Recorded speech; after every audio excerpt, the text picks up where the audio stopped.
Yes my dear students of class 10, arithmetic progression chapter हमारा चल रहा है। उसमें सभी फॉर्मूले बताने के बाद मैंने क्वेश्चन स्टार्ट किए हैं, आप भी कर रहे होंगे शायद।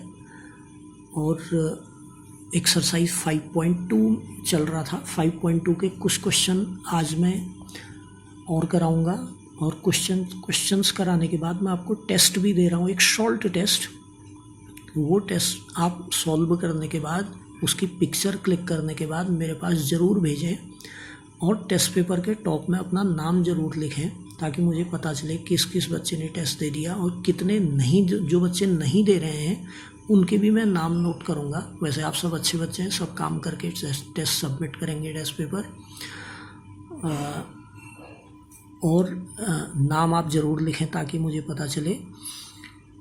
उसके अलावा इस 5.2 एक्सरसाइज में जो क्वेश्चन नंबर 19 एंड 20 हैं ये डिलीटेड हैं अब, क्योंकि ये वर्ड प्रॉब्लम्स हैं। इस एरिथमेटिक प्रोग्रेशन में वर्ड प्रॉब्लम से डिलीटेड है, बाकी आपने करने हैं। तो वर्ड प्रॉब्लम इनको पढ़ के आप समझ भी जाएंगे कि हम किन क्वेश्चंस को वर्ड प्रॉब्लम कह रहे हैं। तो वो इस एक्सरसाइज के भी और अदर एक्सरसाइज के भी वर्ड प्रॉब्लम नहीं है। बाकी क्वेश्चंस जो आज मैं लेने वाला हूँ वो है, एक तो 5.2 एक्सरसाइज का क्वेश्चन नंबर 5 जो कि है find number of terms in AP this. फिर question 6 check whether -150 is a term of this और नॉट। और उसके बाद एक क्वेश्चन 16 जो मैंने शब्दों में ना लिख करके ऐसे लिख दिया कि third term of an AP is 16 and seventh term exceeds fifth term by 12। Find the AP, find the first 3 terms of AP। मैं आपको पिछली बार का क्वेश्चन 4 आपको दोबारा दिखा रहा हूँ, इसकी पिक्चर। क्वेश्चन 4 था विच term of AP this is 78। ठीक है, कि 78 इस AP की कौन सी टर्म है। मान लो इस क्वेश्चन को मैं ऐसे लिख देता जैसे आज मैंने क्वेश्चन नंबर 5 लिखा है, कि क्वेश्चन 5 के ठीक नीचे लिख रहा हूँ मैं हल्का सा कि 3 एक term 3, 8, 13 so on up to 78। और आपसे पूछूं विच टर्म इज 78, ठीक है, या how many terms are in it. तो उसी तरह से जब यहाँ पूछा जा रहा है how many terms are in the AP 7, 13, 19 and so on up to 205, how many terms are in this, तो इसका मतलब यही पूछना हुआ कि which term of 7, 13, 19, which term of this AP is 205, कि 205 इस AP का कौन सा टर्म है। ठीक है, तो जैसे क्वेश्चन 4 में हमने कराया था कि उसमें पूछने का स्टाइल अलग था कि 78 कौन सी टर्म है, तो 78 nth टर्म है। फिर हमने nth टर्म का फॉर्मूला लिखा, n के बदले इस ढंग से किया। तो वैसे ही ये भी होगा कि how many terms are in it का मतलब 205 कौन सी टर्म है। तो हम ऐसे स्टार्ट करेंगे कि 205 मान लो nth टर्म है, ऐसे हम स्टार्ट करेंगे कि सपोज 205 इज nth टर्म। फिर nth टर्म का ही फॉर्मूला लिखेंगे, an is equal to a plus n-1 into d। अब इसमें जब आप वैल्यूज़ रखोगे तो an हमने सपोज की हुई है 205 an है, मतलब nth टर्म है, तो 205 तो हमने ये लिखा इक्वल टू a, हम AP को देख के लिखेंगे जो कि 7 है, प्लस n हमने निकालना है कौन सी टर्म है, nवीं टर्म है सपोज किया हुआ है, और d भी हम निकालेंगे 13 - 7 जो कि 6 आएगा। साइड में हम समझा देंगे कि d हमने कैसे निकाला है, 13 में 7 को सब्ट्रैक्ट करके जो कि 6 आया। फिर इस इक्वेशन को सॉल्व करेंगे तो n निकलेगा, और कैसे सॉल्व करेंगे पहले बात हो चुकी है। तो बहुत सारे क्वेश्चन में लैंग्वेज में थोड़ा फ़र्क हो सकता है, तरीका वही है। दूसरा क्वेश्चन 6 लिया मैंने कि check whether -150 is a term of this और नॉट। तो AP है हमारी क्या है, 11,852 and so on. 11,852 and so on. और -150 इसकी टर्म है या नहीं चेक करो. तो ऐसे क्वेश्चन में हम पहले सपोज करेंगे, मान लो -150 इसकी टर्म है और nth टर्म है. Suppose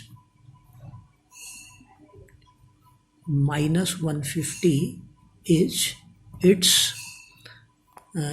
it's nth term. पूछा है -150 इसकी टर्म है कि नहीं, और हमने सपोज किया मान लो -150 nth टर्म है.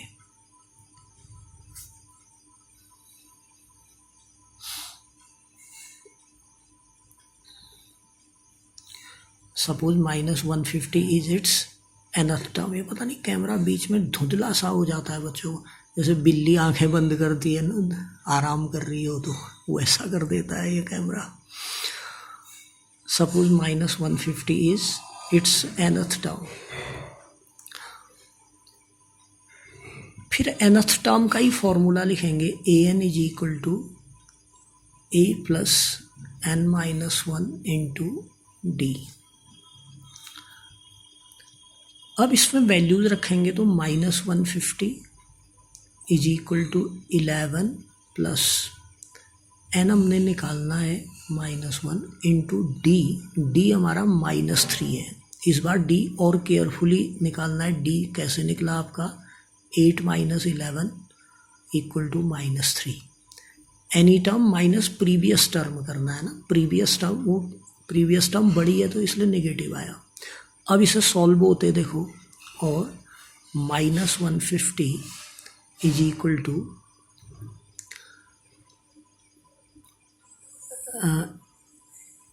11 को भी मैंने यहाँ ट्रांसपोज करना था ना, तो -11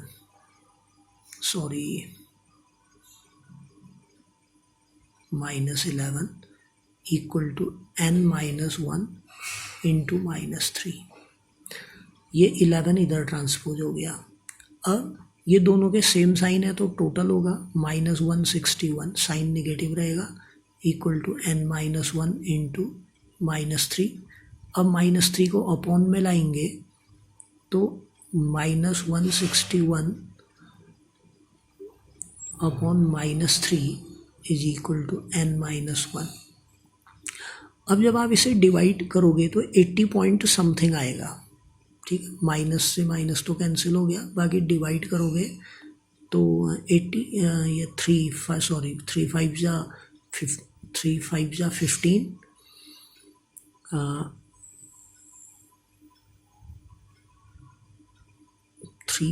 जा 15 1 1 3 3 जा 9 2 और 3 6 जा 18 53.66 ऐसे आएगा, इक्वल टू n-1 आया.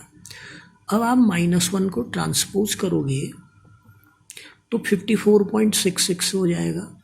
54.66 इज इक्वल टू n, यानी कि n एक इंटीजर नहीं आया बल्कि डेसिमल नंबर आया. जबकि अगर वो टर्म है तो जैसे टर्म 54th ही होगी, उसके बाद सीधे 55th ही होगी, बीच वाला तो नहीं होगा 54 पॉइंट समथिंग. तो अगर आपके n की वैल्यू निगेटिव आने लगे या डेसिमल में आने लगे तो इसका मतलब -150 इसकी टर्म नहीं है. अगर n पॉजिटिव इंटीजर अगर आता है, पॉजिटिव भी और इंटीजर भी अगर आता है इक्वेशन सॉल्व करने में, तो हम कहते हैं यस -150 इज इट्स टर्म, और n की वैल्यू जितनी आती होती उतना हम कहते हैं. तो चेक करना था कि -150 इसकी टर्म होगी या नहीं होगी आगे चल के. तो हमने पहले तो माना कि होगी, -150 इसकी टर्म होगी और nवीं टर्म होगी. फिर उस n की वैल्यू निकाली हमने, वो डेसिमल में आई, तो हम कंक्लूड करेंगे since n is not integer, so -150 is not it's term. It's मतलब इट्स टर्म. और उसके अलावा मैंने क्या बताया, अगर किसी और इस नेचर के किसी और क्वेश्चन में मान लो n निगेटिव आ जाए तब भी आप कहेंगे कि निगेटिव हो नहीं सकता नंबर ऑफ टर्म, इसलिए नहीं है टर्म। ये एक टच हुआ। उसके अलावा मैंने एक और क्वेश्चन लिया था, क्वेश्चन 16 ऑफ दिस एक्सरसाइज। ये शब्दों में था, मैंने इसको ऐसे लिख लिया, third term of an AP is 16।